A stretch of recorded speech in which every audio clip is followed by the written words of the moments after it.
Hello there, World of Tankers, and welcome to the channel. I'm your host, the Droodles Blitz, and in today's video, we are going to be talking about one of the rarest exceptions when it comes to auto-reloading DPM in World of Tanks Blitz. For example, the Minotauro is your average type of auto-reloader. It loses a massive chunk of DPM the more you eat into the clip. The first shell gives you the most DPM at a 9-second reload, plus the intra-clip. The second shell is a second longer, plus the intra-clip, but the third shell is double the reload of shell 2 and 3, which means that the more you eat into the clip on the Minnow, the longer your reload gets, and therefore the less damage per minute you are capable of dealing. That is also the case for the Kron and the Caro 45 ton. Each shell on the Caro gets longer and longer, from 4.53 to 5.9 to 7.24 on the clip before you start to lose more and more DPM.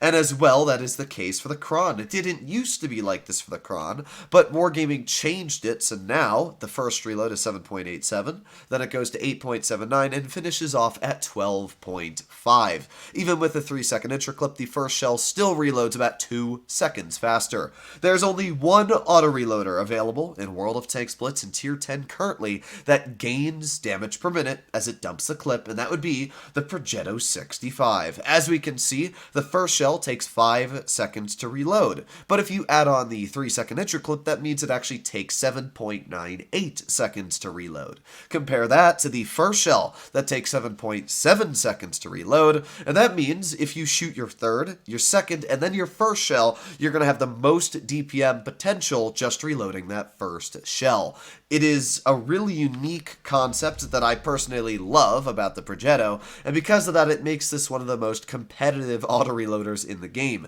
You can essentially dump your clip into whatever you're aiming at and have about 2,800 DPM after dumping it, which is plenty, judging that you've already taken 1,050 health off of whatever target you're shooting at. It allows the Progetto to be, in my opinion, one of the most flexible tanks in Tier 10. You never have to worry about being rushed, because even when you're out of shells, you're your most deadly yet. So it's just a really good design, unless you're at the other end of the barrel. Alright, here we are in our first game. We find ourselves on desert sands against a T100LT, a WZ121, and possibly a Chieftain Mark 6 and a grill. You never know exactly what's going to overlook a side, but I would definitely expect those tanks that I just described to possibly go this side of the map. All I have is a Leopard 1. Hopefully the grill's going to come over here and cover me, and it looks like actually the Kron's going this way. Okay, you know what? I'm never going to complain when a heavy helps me out on this side.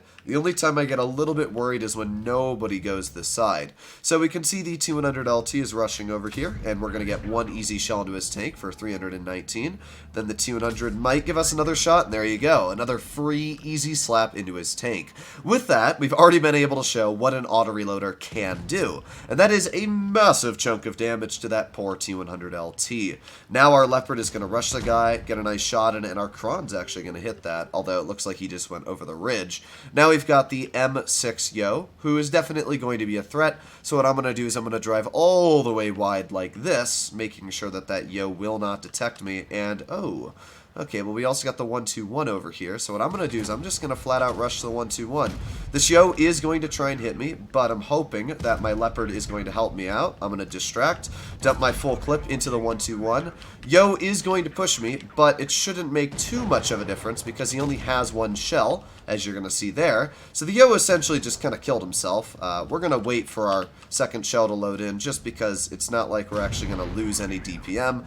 There you go. Pretty easy. I mean, I did take the brunt force of there, but I'll take it. The Leopard rushed the guy before, so I thought it was my duty to take the next rush. At this point, we've already won the battle. We've got the T110E3 off to the side. Leopard's going to get a nice easy shot into him. I'm going to get a nice easy shot into him as well, and that E3 is not enjoying this life all too much. We're up to 2,300 damage so far, which is nothing crazy, but I was going to say we got a little bit more. Unfortunately, my shell did miss the rear of that T110E3, but that's all fine. We're just going to get behind him. We're going to give him a nice old HE, not pen it, because that's my life, but I'll give him a nice 400 RAM. I'll take that. Now we're going to reload again. get a nice HE that does pen this time, and there you go. This is over 3,000 damage dealt for the Prog.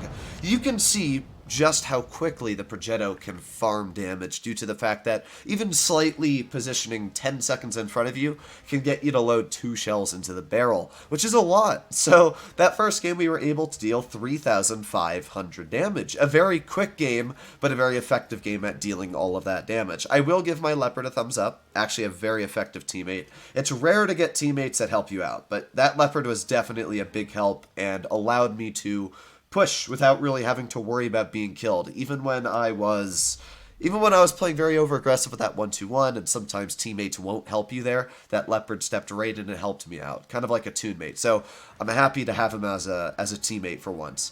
Let's see what we got this game. We got a Progetto 65, maybe that same T100, I don't remember, and the 121B. So that's 3 mobile vehicles. We have the Batchat and T92E1. Okay, so oh, well, we don't have the Batchat because he's going to go to mid. Going to base B in a light tank at the beginning of the game on dead rail is basically a death sentence. I mean, yes, you can capture the base, but what's the point? Like, why not just do your job at C? That's really the general gist of what I understand when it comes to dead rail. If you lose base C, you essentially lose the game. Now, our T92E1 gets a nice shot in, and I also get a nice Solaparooty into the 121B's turret, which is pretty nice. Okay. Looks like that Yo also got slapped really freaking hard over there, so I can't complain. The only thing I'm worried about is that right there. That bush always is home to nasty tank destroyers. Now that Batchat did already spot the Jagdpanzer off to the side, so I'm not too worried. We also managed to just kind of auto-ricochet that T100 LT, which was pretty easy. Okay, well, I got the 200 LT completely lit up, which is good news, and we also got the YAG all the way off to the side. If we hit that, I'll be impressed. That actually looked like it flew very true to our aim, though. The problem is, because of the shell tracer mechanic that the 200 LT has, I'm basically perma-spotted. You can see I didn't even get the light bulb there. That is, ooh, that was the YAG there. Welcome to the life of a Jagdpanzer. Alright, well, we're just going to chill here, and there goes the Prog, who just completely dumped his HP pool, and he does get me, but I don't really think it matters too much, because we get a second shell into him, and then a third shell, but of course the YAG shoots me across the map. I've said this in the past, I really hate how the design of Dead Rail is. There's no way that while you're fighting this Prog, you're thinking, man, I'm going to get shot across the map by a Jagdpanzer. Ooh, man, that's real fun, isn't it? Yeah, I personally think that Dead Rail should have walls that are all around here that you cannot be punished by a TD on the other side of the map. But, oh well. We got one shell into the YAG. That was not a pen, but we'll go for another slap. There you go, another easy shot into the YAG. Yeah, it's not so fun when I'm shooting you back, is it, you poob? Alright, well, at this time, we are, I would say, winning this, even though our Batchat, as I said, put himself into a death sentence to where he went. This is still a pretty easy win in my personal opinion. I'm going to go over towards this corner just to double check there's no camping TDs, because sometimes there are. Looks like there aren't. Okay. Now, the T100 LT still being alive is going to be a bit of a pain, but looks like it's not much of a pain as he is dead. Okay, so our T92E1 is hopefully going to spot that Jagdpanzer in the back there. And if he doesn't, oh, that works too. Let's see if I can get a couple shells into the 95. There you go, one easy shell. And now let's aim it on this YAG. Bonk, there you go. T95 bounces me. Not really sure why he shot that, to be completely honest, but we got pretty nice slaps into the opponents already. We also got the Foch spotted over here, and I actually can't pen that Foch, even with premium it looks like. Yeah, look at that, all red. It's actually kind of impressive. I'm not sure what the Foch is doing, to be completely honest, and long live the Foch. I should point out that I am running Refined Gun on my Progetto because it really needs it to work well. So that's just something I run on the tank. But let's push over here. There's the YAG who might kill me. Honestly, though, I could really care less because we are still reloading our clip. Yeah. It's not the end of the world. Honestly, there's a pretty decent shot from the YAG, but it doesn't matter because the 268's going to drive over and finish him off. Baby. Well, you know what? I had high hopes of the 268 finishing him off, but it shouldn't matter too much as the E3 finishes him off. There you go. This game was nothing incredible, but it still showcased where the clip of the Prog is very nice. The only unfortunate part was that we got hit earlier by that Yag in the side. If we hadn't have been, we could have very easily pushed him later on in the battle. But you know what? We still did 1,800 assistance and 2,600, which means combined, we did over 4,000 damage, so not bad at all. I really like the Prog, and this has always been one of my favorite tier 10s out there. I think it's still better than the Caro. A lot of people believe that Caro's pretty overpowered, but there's a couple issues with the Caro that really set it back. The dispersion is even worse than the Progettos, the intraclip is worse than the Progettos, and as well, the mobility, while it is good, is still worse. It's just... the Progetto gun's so nice. It really is just such a nice vehicle. I've always loved the Prog 65. It's always a tank I do well in. Even though a lot of people think it has fallen behind it, it really hasn't. So there you have it, ladies and gents. This is the Progetto 65, one of the only reverse auto reloaders left in a World of Tanks Blitz. I'll see you in the next one. Bye-bye.